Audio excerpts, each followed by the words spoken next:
Сәлем достар, бүгін сіздермен үй жағдайында оңай жасалатын күнделіктіге арналған пирог рецептісімен бөлісетін боламын.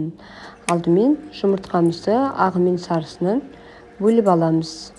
Маған 4 жұмыртқа керек болды. Осылай 4 жұмыртқаны сарысынан бөлеміз де үстіне шекерімізді салып, миксердің көмегімен әбден шекеріміз езілгенше араластыратын боламыз.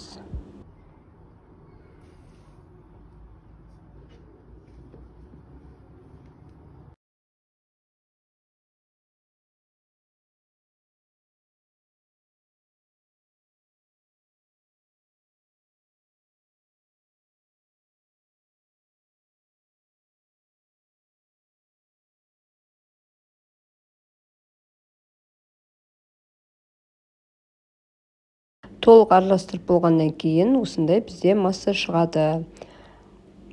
Одан кейін үстіне сары жылтогымызды бір-бірлеп салып, миксердің көмегімен араластырып тұратын боламыз.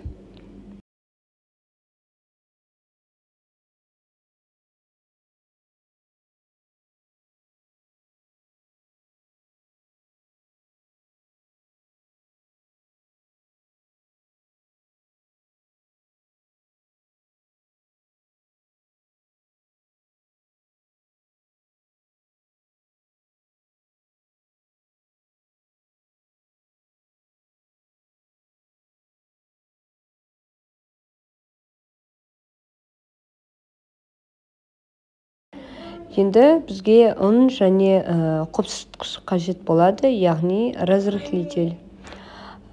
Осыларды өлшеп аламыз да, сұйық массамыздың үстіне құйып, миксермен немесе лопатканың көмегімен араластырып, біркелкі масса болғанша шығарасыздар.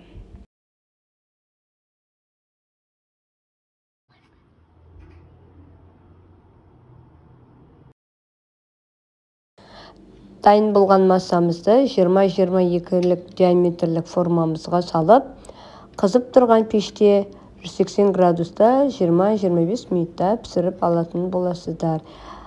Астарыңыз дәмді болсын. Менімен бірге болғандарыңызға көп рахмет.